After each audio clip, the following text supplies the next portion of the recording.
After 2.5 NBA seasons, Zion Williamson has missed more games than he's played in, and the former #1 overall pick recently suffered another setback while recovering from a foot injury that's kept him on the sideline for the entire 2021-2022 season to date. Williamson is eligible for a contract extension this summer, putting the Pelicans in a pretty precarious position. The future of the franchise depends on a healthy Zion playing to his full potential. So what is New Orleans to do? Despite the risks of locking themselves into a perpetually injured player, the Pels need to commit to Zion.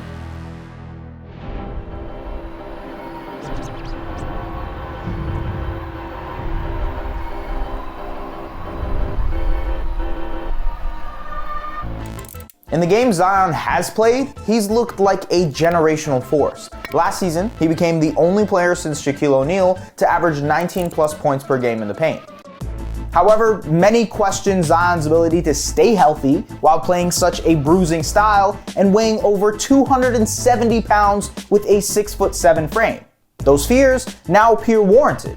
After off-season surgery to repair a right foot fracture, persistent soreness continues to delay his return, and the Pelicans recently announced he underwent injection to promote healing in the area and that he would be reevaluated in 4 to 6 weeks. Through 30 games without Zion, the Pelicans went 9-21. That's only 6.5 games back from the 8th seed in the West, but it's tough to imagine a scenario where Zion returns in time to help make a playoff run. With this season seemingly a wash, the Pelicans' attention shifts to this summer when Williamson is eligible for a max contract extension. And what was once a no-brainer decision suddenly looks more like a catch-22. The Pelicans can offer Zion the rookie scale max, worth 25% of a team's salary cap, a 5-year, $181 million deal that could jump up to $217.4 million if Zion meets the designated rookie criteria, either by making an All-NBA team, winning MVP, or Defensive Player of the Year. The other option would be for the Pelicans to sell Zion on the idea of taking less than the max or adding injury provisions to his contract.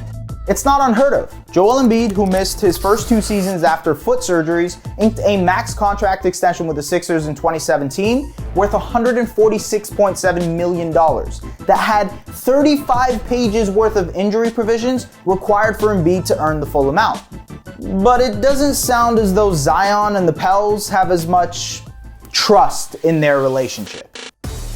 Reports of tension between New Orleans and their oft-injured star surfaced this past offseason, suggesting that Williamson's family wanted to see him on another team.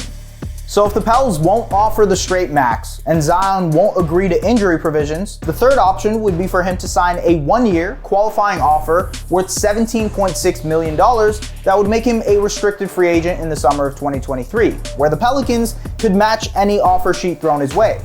And if nothing materializes, he'd become an unrestricted free agent in 2024.